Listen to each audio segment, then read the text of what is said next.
سلام دوستان، خوش اومدین به ویدیو دیگه از کانال ویندرویدا. امروز میخوام بهتون بگم که اگه سیستم قدیمی دارین کاری میتونید بکنین. مثلا سیستمی که رمش 2 باشه، نسلش هم DDR باشه. DDR 3 که بعد میدونم الان با این اوضاع اقتصادی هممون داریم استفاده میکنیم. یه جورایی سیستم خود منم DDR2 هست، مینی PC هستش.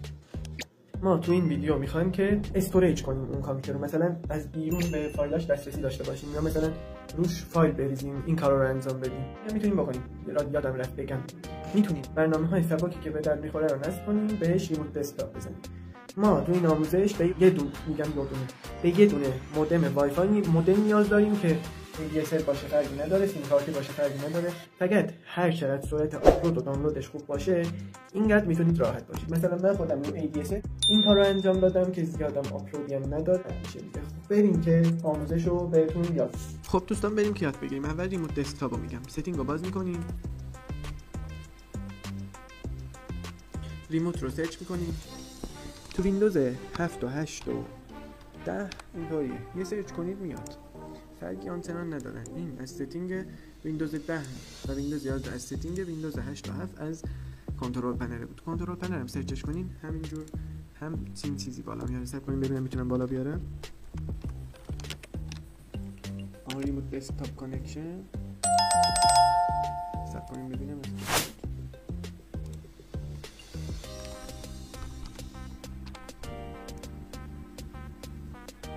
اینه، نمیشونم. الو اکسس تو یور کامپیوتر، اینو میزنیم، اینو رو الو قرار میدیم و اوکی میدیم. خب الان چیکار میکنیم؟ الان میریم فایل شیرینگ رو بهتون بگم. یه فایلی رو توی درایوی شیر میکنیم، یه پوشه رو ببخشید شیرینگ رو میزنیم، شیر رو میزنید، این رو میزنیم، خب کلوزش میکنیم. خب حالا باید بریم تنظیمات مودم رو باز کنیم. اکثرا همه مودم ها تنظیماتشون 192.168 یک هستش. لاگین رو میزنیم، ادوانس رو میزنیم. پورت فورواردینگ من فقط مال ریموت دسکتاپ رو یاد گرفتم.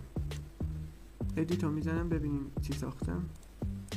بعدم که بزنیم اینجا میزنیم 3389 اینجا آی پی لوکال سیستم رو مینویسیم، اینجا هم یه اسم براش میذاریم، کاستوم سرور رو میزنیم، یه اسم براش میذاریم. و هم از امنیتش هم بهتون بگم، واقعا من خبر ندارم آخه کی میاد کامپیوتراتی رو هک کنه.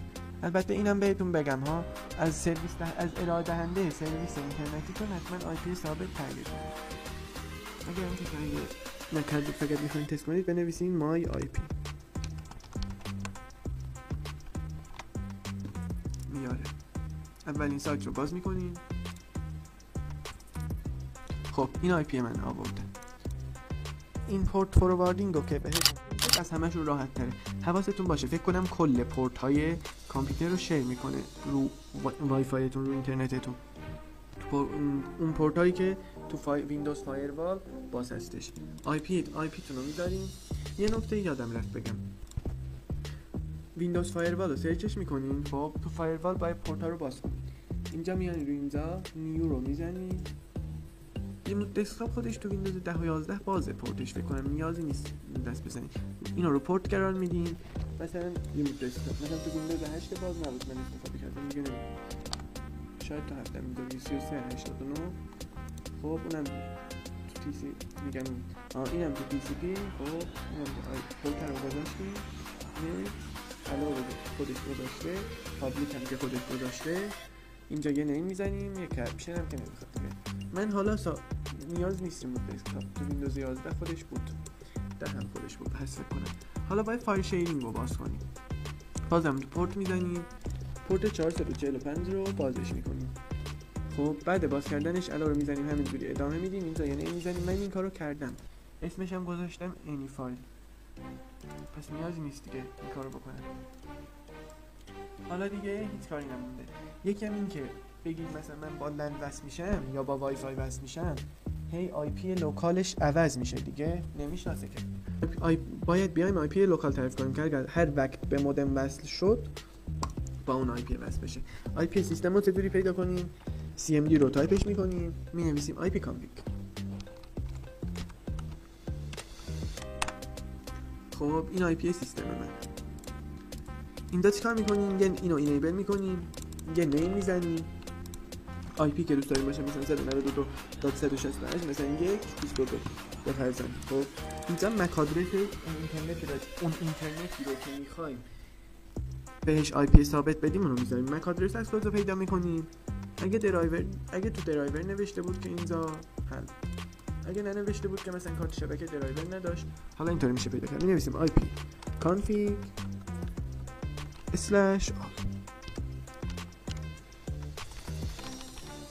فاصله / فاصله رو نزنیم، کار میکنه فکر کنم. حالا بزنیم اینجا اینو میبینیم فیس، صبر کنیم تلفظشو ببینم چیه، درست تلفظ کنم. physical address خب فیس کال ادرس هستش فکر کنم. حالا من نشنیدم، اسپیکر روشنه، تو ویدیو 100% میفته. خب این مک آدرستونه، کپی میکنیم، خب پیست میکنیم اینجا رو، دقت کنیم اینجا پیستش میکنید تو مک آدرس.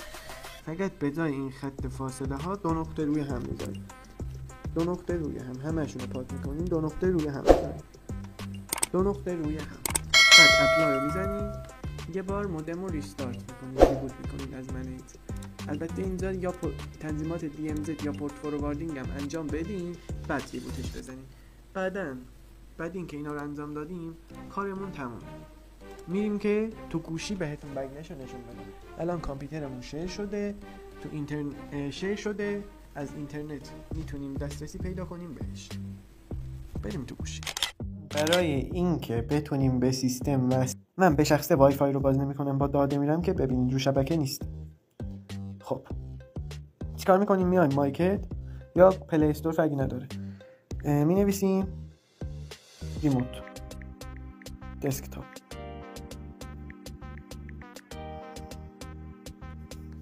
خب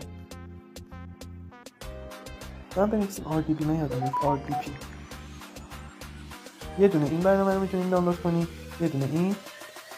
آره دیگه فکر کنم این خوبه. من یا اینا میتونید دانلود کنید، یا این دوتا خوبه. خب من اینو دانلود میکنم، پیشنهادم همینه. اجرا رو میزنیم، باید IP آدرسمون رو بدونیم. IP که از ISP مون خریداری کردیم. IP من اینه. یوزر اینجا اد رو میزنید، اسم یوزر سیستمتون رو مینویسین اینجا، پایینم پسوردش رو مینویسین. حالا من از قبل نوشته بودم، ستش میکنم. خب اوکی رو میزنیم. حالا روش که بزنیم شروع میکنه به بس شده.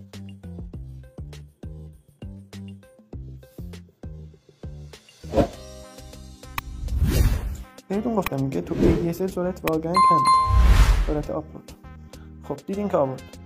یوزر سیستمتون همون اسمیه که باش لاگین میکنی، همین اسم حساب کنیم بشون، همین اسم. پسوردم که همونیه که گذاشتیم میشه. خب این از این. البته این مودم ADSL نبود، مثلا TDLT بود یا VDSL بود، فکر کنم بهتر جواب میده. البته VDSL باید سیم کشی خونه درست باشه، قدیمی نباشه، زیر ساخته هم قدیمی نباشه. خب حالا فایل رو بهتون یاد میدم.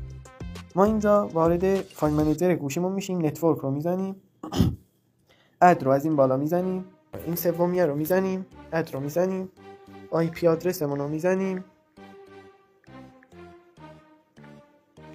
دومی پورت، سومی رو مهران، یوزرنیم کامپیوترم، بعد پسورد کامپیوتر، بعد اد رو میزنیم. یه فکری میکنه اون پوشه آهنگ که یادتونه شیر کردیم، اون پوشه رو آورده، اینه. حالا بسته به مودمی که دارین، اینترنتی که دارین، اینطوریه. خب داره مثلا دانلود میکنه، مثلا اینه واقعا دانلود میکنه، من کلماتم رفت مثلا. خب اینه واقعا سرعت آپلود ADSL پایینه، واسه همین اذیت میکنه. ولی میتونین راحت فایل واسش بریزین. مثلا من یه فایل موزیک بریزم،